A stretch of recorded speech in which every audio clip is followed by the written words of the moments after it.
Hi friends, welcome to RK family vlogs. இந்த video புதன்கிழமை எடுத்தது. இன்னைய டே எப்படி போயிருக்கு அப்படின்றத இந்த வீடியோவில் பார்க்கலாம். வீடியோக்குள்ளே போகிறதுக்கு முன்னாடி இப்போ தான் நம்ம சேனல் ஃபஸ்ட் டைம் பார்க்குறீங்க அப்படின்னா சேனலை மறக்காமல் சப்ஸ்கிரைப் பண்ணுங்கள். அப்படியே பக்கத்தில் இருக்க பெல் பட்டன் கிளிக் பண்ணுங்கள். அப்படின்னா தான் நான் வீடியோ போட்டதும் உங்களுக்கு நோட்டிஃபிகேஷன் வரும். வீடியோவை மிஸ் பண்ணாமல் பார்ப்பீங்க. வாங்க இப்போ விளாக் கண்டினியூ பண்ணலாம். புதன்கிழமை காலையில் கொஞ்சம் லேட்டாக தான் எந்திரிச்சேன். லேட்டாக எந்திரிச்சாலும் வீட்டில் வேலையெல்லாம் முடிச்சுட்டு கரெக்டாக இவங்க எல்லாரும் வரும்போது நானும் கீழே கடைக்கு வந்துட்டேன். இன்றைக்கி கடையில் ஒர்க்கு கொஞ்சம் அதிகமாகவே இருக்குது. கருப்பு கவுனி மிக்ஸுக்கும் மில்லட் தோசா மிக்ஸுக்கும் வறுக்கணும். இன்றைக்கி நான் தான் வறுக்க போகிறேன். இன்னைக்கு ராஜேஷ் கிச்சனில் கருப்பு கவுனி ப்ரிப்ரேஷன் ஒர்க் போயிட்டு இருக்கு. கருப்பு கவுனியில் வந்து ஏகப்பட்ட ஹெல்த் பெனிஃபிட் இருக்குது. நீங்கள் கேள்விப்பட்டிருப்பீங்க அந்த காலத்தில் ராஜாக்கள் மட்டும் சாப்பிட்ட அரிசி அப்படின்னு. ஸோ அவ்வளோ ஹெல்த் பெனிஃபிட் இருக்குது. வெயிட் லாஸ்க்கு வந்து ரொம்பவே ஹெல்ப்ஃபுல்லாக இருக்கும். நான் வந்து வாரத்தில் 2 நாள் காலையில் பிரேக்ஃபாஸ்ட்டுக்கு வந்து கருப்பு கவுனி கஞ்சி மாதிரி செஞ்சு எடுத்துக்குவேன். நம்ம கருப்பு கவுனி மிக்ஸ் வச்சு நம்ம கஞ்சி செய்யலாம், இட்லி தோசை அந்த மாதிரி செஞ்சு சாப்பிட்லாம், புட்டு செய்யலாம், லட்டு செய்யலாம். ஸோ ரொம்பவே சிம்பிளாக செய்கிறதுக்கும் நல்லாயிருக்கும். ஆல்ரெடி வந்து மில்லட் தோசா மிக்ஸுக்கு வந்து வறுத்து ஆற வச்சுருக்கோம். மில்லட் தோசா மிக்ஸுமே பார்த்தீங்க அப்படின்னா நம்ம இன்ஸ்டண்ட்டாக பண்ணுறதுக்கு ரொம்பவே சூப்பராக இருக்கும். நம்ம அந்த மாவு கூட ஒரு கரண்டி அந்த மாவு எடுத்தோம் அப்படின்னா 1/2 கரண்டி ரவை, 1/2 கரண்டி தயிர், உப்பு போட்டு நல்லா மிக்ஸ் பண்ணிவிட்டு வெங்காயம் கேரட்லாம் துருவி போட்டு தோசை மாதிரி பண்ணுறதுக்கு ரொம்ப சூப்பராக இருக்கும். காரசாரமாக ஒரு சட்னி வச்சு சாப்பிட்டோம்னா அவ்வளோ டேஸ்ட்டாக இருக்கும். இன்ஸ்டண்ட்டாக பண்ணிடலாம். இல்லை எனக்கு புளிச்ச மாவில் தான் பண்ணுறதுக்கு பிடிக்கும் அப்படின்னு நினச்சிங்கன்னா நைட்டே மாவு வந்து கரைச்சி வச்சுட்டிங்க அப்படின்னா காலையில் நல்லா பிடிச்சிடும். அதுலேயும் இட்லி தோசை அப்படின்னு ஊற்றி சாப்பிடும். ரொம்பவே ஹெல்த் பெனிஃபிட் அதுலேயுமே இருக்குது. நம்ம ப்ராடக்ட் வாங்கி ட்ரை பண்ணணும்னு நினச்சிங்க அப்படின்னா ஸ்க்ரீனில் கொடுத்துருக்க வாட்ஸ்அப் நம்பர், அப்படி இல்லாட்டி நம்ம வெப்சைட்லேயும் ஆர்டர் பண்ணிக்கலாம். வெப்சைட் ஐடி பார்த்தீங்க அப்படின்னா www.rajeskitchen.in இந்த வெப்சைட்லேயும் நீங்கள் ஆர்டர் பண்ணிக்கலாம். கண்மணி எங்கே ரெடியாக கிளம்பியிருக்க? தெரியலையா? நடிக்காத. மொட்டை அடிச்சு காது குத்த போறாங்க. உனக்கு இல்ல, உனக்கு தான் ஆல்ரெடி காது குத்தியாச்சுல. உன் ஃப்ரெண்டு பேர் என்ன? ஜெயாத்விக்.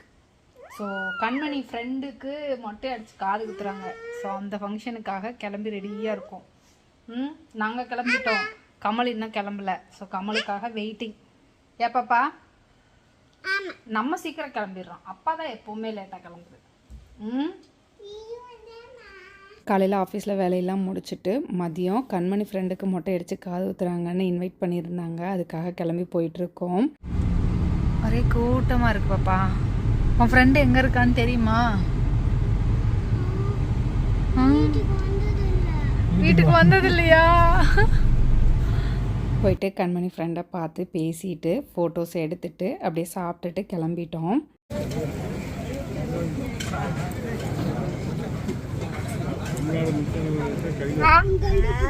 பாப்பா உன் ஃப்ரெண்ட பாத்தியா? எதுக்கு உன் ஃப்ரெண்டு கூட டூ விட்ட? எல்லாரையும் அடிக்கிறானா? பார்த்தா அப்படி தெரியலையே பாப்பா. ரொம்ப அமைதியா இருந்தான். பார்த்தா அப்படிதான் தெரியும். அடுத்த வருஷம் வேற ஸ்கூல் போறானா? அவன் அடுத்த வருஷம் வேற ஸ்கூல் போறானா? போ. பரவாயில்லையா? அடி பாவி. பிரகல்யா வேற ஸ்கூல் போயிட்டா என்ன பண்ணுவா? நானும் வேற ஸ்கூலுக்கு போயிருவேன். பாத்தியா? பிரகல்யா எந்த ஸ்கூலுக்கு போறாலும் அந்த ஸ்கூல் தான் போவியா? ஓஹோ, உங்களை ஸ்கூலுக்கே அனுப்ப மாட்டேனே நானு. ஃபங்க்ஷனை முடிச்சுட்டு நேராக பேங்க்குக்கு போனோம். கடை ஒர்க் ஸ்டார்ட் பண்ணியாச்சு. பேங்க்கில் லோன் அப்ளை பண்ணியிருக்கோம். லோன் அமௌண்ட் வர்றதுக்கு கொஞ்சம் லேட் ஆகும் போல் தெரியுது. இமீடியட்டாக ஒர்க்கை ஸ்டார்ட் பண்ணணும் அப்படின்னா கொஞ்சம் அமௌண்ட் தேவை. அதனால் நகையெல்லாம் அடகு வைக்கலாம் அப்படின்னு சொல்லிட்டு அதுக்காக போயிருந்தேன்.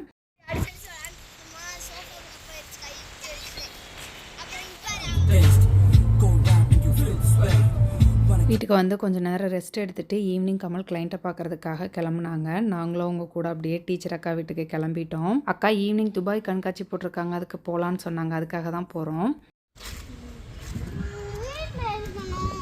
இப்போ செல்வி அம்மா வீட்டுக்கு தானே வந்திருக்கோம். வீட்டில் தானே இருக்க போகிற. போ வீட்டுக்கு.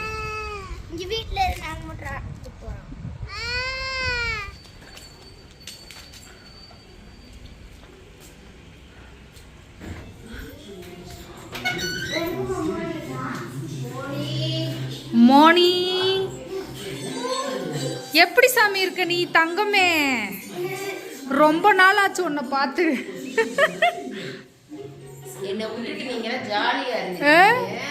உங்களை விட்டுட்டு நாங்க ஜாலியா இருந்தோமா?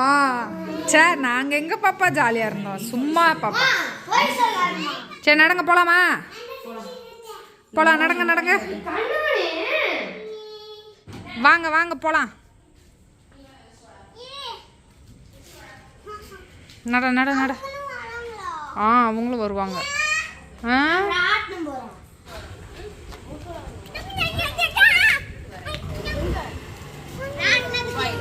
துபாயில இறக்கி விட்டு வந்துருவா. துபாயில இறக்கி விட்டு வந்துருவா அவங்க அம்மா.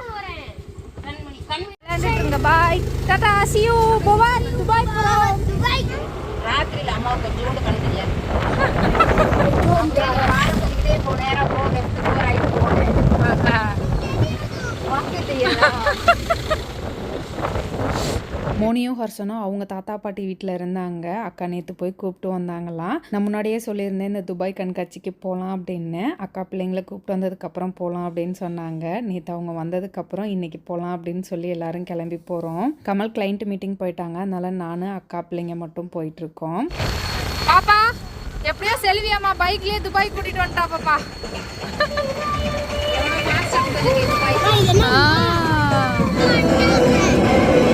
இந்த துபாய் கண்காட்சி சீலப்பாடி பைபாஸ் மேலே போட்டிருக்காங்க. என்ட்ரி டிக்கெட் பார்த்தீங்க அப்படின்னா பெரியவங்களுக்கு 70 ரூபா, சின்ன பிள்ளைங்களுக்கு 50 ரூபா. டிக்கெட் ரேட்டு கொஞ்சம் அதிகமாக இருந்த மாதிரி இருந்தது. துபாய் பார்த்துக்குங்க, துபாய் பார்த்துக்குங்க. உள்ளே நுழைஞ்சதும் நல்லா கலர்ஃபுல்லாக இருந்தது. துபாய் மாதிரி அந்த செட் எல்லாமே சூப்பராக போட்டிருந்தாங்க. நாங்கள் 5 மணிக்கெலாம் அக்கா வீட்டுக்கு வந்துட்டோம். 6 மணிக்கு ஓப்பன் ஆகும் அப்படின்னு சொன்னாங்க. நம்ம கொஞ்சம் இருட்டட்டும், லைட்லாம் போட்டதுக்கப்புறம் போனால் தான் நல்லாயிருக்கும் அப்படின்றதுக்காக 6:30-7 மணிக்கு மேலே தான் இங்கே வந்தோம். லைட்லாம் போட்டதுக்கப்புறம் சூப்பராக இருந்தது. லாஸ்ட் டைம் அக்கா வீட்டுக்கு வரும்போதே பெருசாக ராட்டினத்தை பார்த்ததும் என்னம்மா இது எங்களை கூட்டிகிட்டு போங்க அப்படின்னு கையிலும் கண்மணியும் கேட்டிருந்தாங்க. அந்த டைமில் டெய்லி ஈவினிங் வந்து மழை பெஞ்சிட்டு இருந்தனால கண்காட்சியே ரன் ஆகாமல் இருந்தது. மழையெல்லாம் நிக்கட்டும் பாப்பா அப்புறமா போகலாம் அப்படின்னு சொல்லியிருந்தோம். இன்னைக்கு தான் அதுக்கு டைம் கிடச்சிருக்கு. பெரியவங்களுக்கு எல்லா கண்காட்சியுமே ஒரே மாதிரி இருக்க மாதிரி தான் தோணும். ஆனால் அந்த சின்ன பிள்ளைங்க தான் வந்து நல்லா என்ஜாய் பண்ணுவாங்க. எத்தனை தடவை பார்த்தாலும் திரும்ப ஒரு கதை பார்க்கும்போது அவங்களுக்கு வந்து நல்ல எக்ஸைட்மெண்ட்டாக இருக்கும். பிள்ளைங்க இங்கே வரணும்னு ஆசைப்படுறதே ஏதாவது வாங்கி சாப்பிட்டுட்டு அந்த ராட்டினம் சுற்றணும் அப்படின்றதுக்காக. வெளியே கொஞ்சம் நேரம் அப்படியே சுற்றி பார்த்துட்டு இருந்துட்டு போதும் நம்ம வந்த வேலையை பார்க்கலாம் வாங்க அப்படின்னு உள்ளே இழுத்துட்டு போயிட்டாங்க. கையிலும் கண்மணியும் அந்த கடையெல்லாம் பார்த்துட்டு இங்கெல்லாம் நிற்கவே கூடாது, வாங்க உள்ளே போய் ஸ்நாக்ஸ் கடையில் தான் நிற்கணும் அப்படின்னு சொல்லி கூட்டிகிட்டு போனாங்க. அந்த அங்கே அம்மா போகிற பாரு, அங்கே போகலாம். 6 பால் கரெக்டாக போட்டுருவியா? எத்தனை நம்பர் போடுவேன்?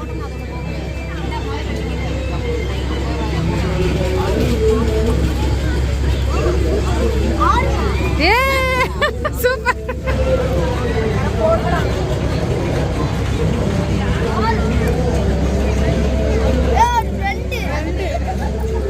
எத்தனை அடி? 12, 13, 17 கப்புடி. 50 ரூபாய்க்கு ஒரு டப்பா. 8 பாயிண்ட் தானே, 8 பாயிண்ட் விழுகாதுல்ல, அதனால தான். கூட்டம் கொஞ்சம் பரவாயில்லாமல் இருந்தது. பிள்ளைங்க ஃபஸ்ட்டு ஸ்நாக்ஸ் வாங்கி கொடுங்க, ஸ்நாக்ஸை சாப்பிட்டுட்டு அதுக்கப்புறமா ராட்டினத்துக்கு போகணும் அப்படின்னு சொன்னாங்க. சரி சரி அப்படின்னு சொல்லி வாங்க ஃபஸ்ட்டு ஸ்நாக்ஸ் சாப்பிட்லாம் அப்படின்னு கூப்பிட்டு போனோம். ஆளுக்கு ஒன்று கேட்டாங்க, அவங்க கேட்டதை வாங்கி கொடுத்து சாப்பிட வச்சோம்.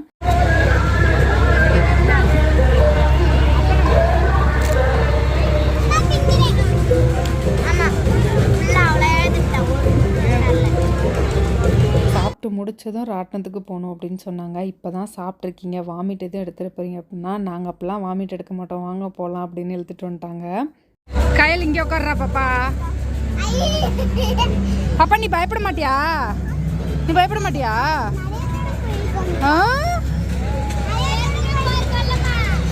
ஹர்ஷன் இன்னும் சுவிட்சே போடலடா.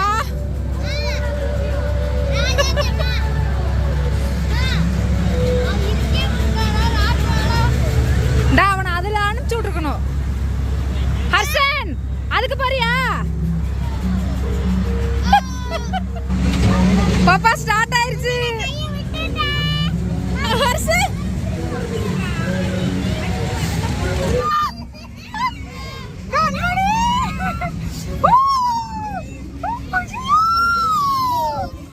ரொம்ப தைரியமாக உட்காந்துருந்தா. ஹர்ஷன் தான் ஐயோ பயமாக இருக்குது நிப்பாட்டுங்கன்னு கத்திகிட்டே இருந்தான். அந்த பெரிய ராட்டினத்துக்கு கூப்பிட்டதுக்கு ஐயோ அதுக்கெல்லாம் வர மாட்டேன், இந்த சின்னதுக்கு வேணால் வரேன் அப்படின்னா இதுக்கே அந்த கத்துனான். ஃபைனலாக எல்லாருமே செம்ம ஜாலியாக என்ஜாய் பண்ணோம். ஆக்சுவலாக இந்த ஒரு ராட்டினம் தான் போனோம். இதுக்கே ஒரு ஆளுக்கு 100 ரூபாய்.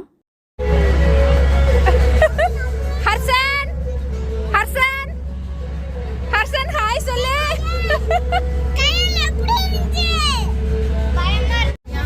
என்னடா எப்படி இருந்துச்சு?